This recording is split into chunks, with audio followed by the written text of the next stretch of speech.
So, with the release of Modern Warfare 2, we've all been exploring the game's extensive arsenal in search of the best. What weapon is the best for aggressive playstyles? Which weapon is best at range? How can you improve your weapons via the gunsmith? Today, we start the journey of answering all of those questions. G'day there once again viewers, your mate Kamikaze78 here, and today we are kickstarting off our series of weapon reviews for Modern Warfare 2, starting off with the Lachmann Sub.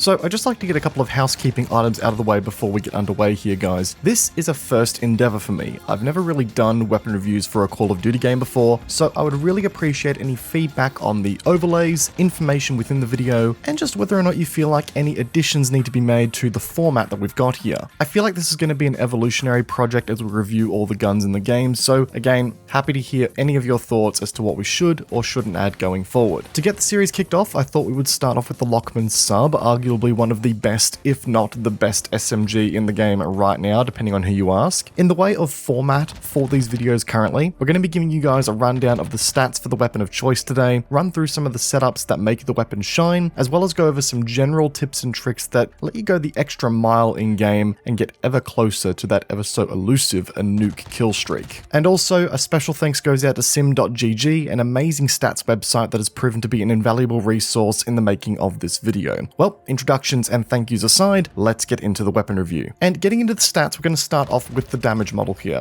We've got a base damage model that runs from a maximum damage of 34 out to 8.9 meters, all the way down to 16 out to 36.1 and beyond meters. This gives the Lachmann Sub a 3-shot kill out of the gate, but then drops all the way down to a relatively lackluster 7-shot kill at extended distances. Now, believe it or not, this is actually on the higher end of town in the raw damage department in the world of SMGs. While it's not the best in class per se, it definitely trades punches with some of the other top contenders in the SMG category. But if the damage drop-off is anything to go by, it's clear that we do start shooting blank or dummy rounds at those extended ranges, to the point where anyone rocking an AR with a half-decent aim is going to simply look at you, laugh, and send you straight back to the Shadow Realm. Now, unlike assault rifles, SMGs do not have an upper chest damage multiplier, and instead have a limb damage multiplier. Now, in the case of the Lachmann Sub, hitting a round on a limb as opposed to hitting all 3 rounds in your chest area isn't actually too big a deal here, because you can still score a kill in 3 shots if you hit the other 2 rounds in the center mass of your target, just something worth considering. Unfortunately, that luxury is stripped away from you as soon as you go beyond the 8.9 meter mark, and you'll be forced to play a little bit more precise to avoid the lesser damage that comes from hitting a target in, say, the arm or the leg.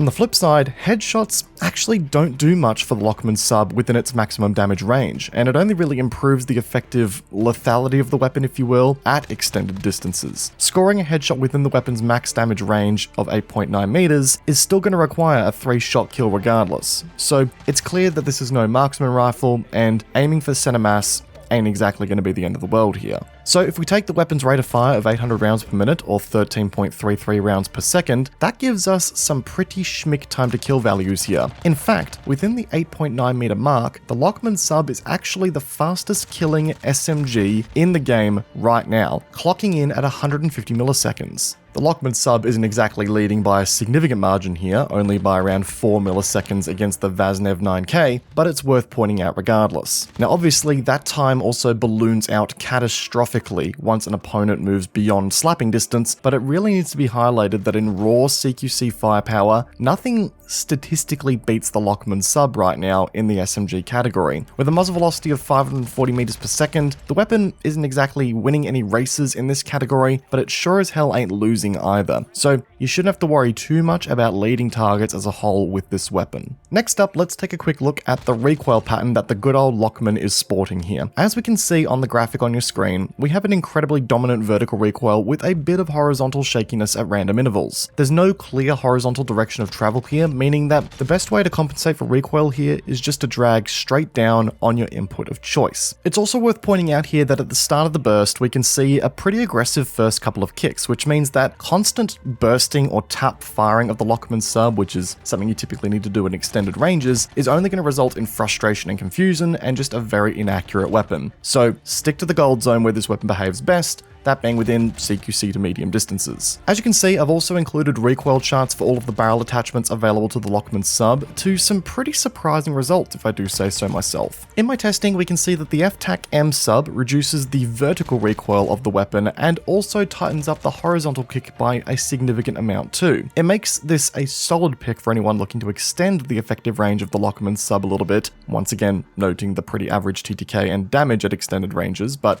hey, the option's there if you wish to go down that route. The Lachmann Pulsar, on the other hand, despite being the shortest barrel available and therefore by my prediction the most eccentric recoil of the bunch, doesn't necessarily balloon out the vertical recoil as much as I thought it would have, but it most certainly creates a far more eccentric horizontal recoil to deal with. While this barrel does bring the greatest benefit to the movement side of the weapon, it's really going to force you to play that more aggressive playstyle to avoid dealing with the horizontal shakiness at range. Comparatively, the L38 Falcon 226, another barrel which aims to improve the overall mobility of the weapon, is welcomed by a small stretch to vertical recoil but no real visible impact to the horizontal recoil. On paper, this creates a harsher kick to compensate for, but it's a lot more consistent, which actually makes the recoil from the Falcon 226 a easier barrel to compensate recoil for. All very interesting stuff to consider and definitely worth keeping in mind when you're tricking out your Lachmann Sub. Moving along to the sloppier aiming method, our hipfire cone of fire is actually pretty solid here. A target ranged at 10 meters is still well within our means to hit, and with some attachments we can continue to improve that. Now, in my initial testing, I couldn't see a discernible difference in the hipfire accuracies across all of the SMGs in the game, but I did only test hipfire accuracies while standing still in a standing stance. There could be differences in walking hipfire accuracy, but I've yet to test that properly. So more testing will need to occur on this front, so leave it with me, gang. Moving on to the handling aspects of the Lachmann Sub, we've got a pretty disgusting reload time here across the board, sitting in at a 3.43 second for a short reload and a 3.63 second for a long reload if you empty the magazine. The Lachmann Sub hits hard, but needs a lot of downtime to get back to square one and continue on its merry way. This needs to be considered in your gameplay. The fast hands perk on this weapon is an absolute necessity, as it actually completely takes out the animation relating to the charging handle of the weapon and saves a ton of time. ADS time here is tying for the lead with other weapons in the category with a 200 millisecond ADS time, with an additional 110 ms sprint to fire speed. This is amped up to 210 milliseconds for attack sprint to fire speed. And that right there is the Lachmann Sub from top to bottom. No denying its role here, this thing is guerrilla warfare personified. Aggressive CQC time to kill values, but lengthy downtimes accordingly to make up for that. Let's go over the builds for the Lachmann Sub and work out how you can best improve where this weapon is strong. Our first build here is dedicated to really playing into the weapon's strengths of being a CQC monster that gets in, stirs shit up, and leaves without a trace. Out of the gate, the Lachmann Pulsar is our barrel of choice here. Now, I get it. The Lachmann Pulsar has the more eccentric recoil. We just discussed that. Why am I taking it over the other options? Look, this is a mobility central build, guys, and the Lachmann Pulsar definitely helps to improve your overall zippiness on the map. Given that we're always going to be right in the face of our opponents here, this horizontal recoil debuff isn't exactly that noticeable in this build and in this playstyle. The Lockwood Precision 40 is our underbarrel of choice here, just to slightly tighten up that hipfire accuracy a little bit further, and I promise you, it does go a long way in the right situations. The VLK LZR 7 megawatt laser is here to improve our ADS speed and just play further into the aggressive nature of this build. We're running the SingGuard MKV muzzle slot here at the moment. Now, I understand that potentially suppressors are not working as intended in the game in relation to keeping you off the map when firing when UAVs are above, but regardless of that, I do like to run the suppressor here just because it works very well with the overall intent of the build, and if the suppressors were integrating with the UAVs appropriately, then this would be a no-brainer choice. And of course, we've got the LM Stockless mod. This is once again just really all about capitalizing on the mobility of the loadout and just making you an absolute ghost on the battlefield. And speaking of which, I would really recommend running Ghost and Dead Silence with this build here, as it really lets you get up to some shenanigans in the movement department without being spotted or heard so easily that'll kind of just leave the enemies scratching their heads. Ghost and Dead Silence really plays into what this loadout aims to achieve,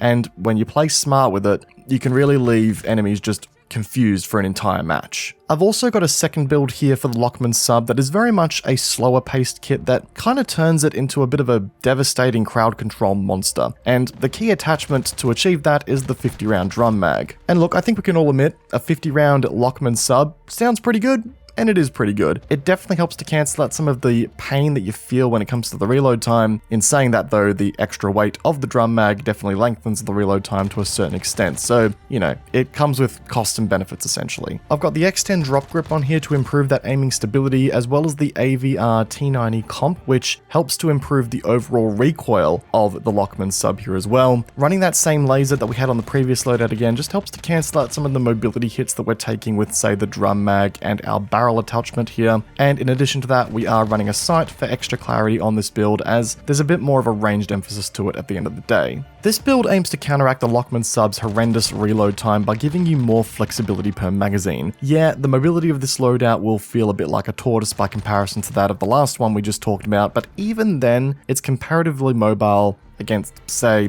assault rifles with buff magazine sizes. It's probably a less competitive build of the two, but still fun nonetheless for taking things a little bit slower. Overall, the Lachmann Sub is a weapon of great potential, but its aggressive damage drop-off requires a courageous playstyle that also understands the importance of timing. The reload time needs to be respected, and there are many times in the past where I've danced a little bit too close to the devil and been caught out by this weapon's lengthy ass reload time. Maximizing each weapon's magazine, especially with the lack of reload cancelling in this game, is critical here to get the best efficiency out of the weapon. But in saying that, going for headshots in total CQC environments isn't exactly how you achieve that efficiency. There's necessarily not really an effective time to kill improvement here for doing so don't be afraid to aim for center mass here to guarantee the kill, as opposed to being a little bit fancier and going for headshots here.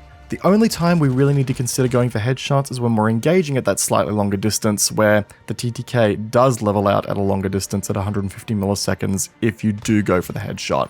Just something to keep in mind there. And folks, with all of that said, I want to hear from you guys in the comment section down below about your thoughts about the Lachmann Sub. What builds are you running on this gun? Where do you think it's best performing? And, you know, do you agree with my assessment of the weapon here today?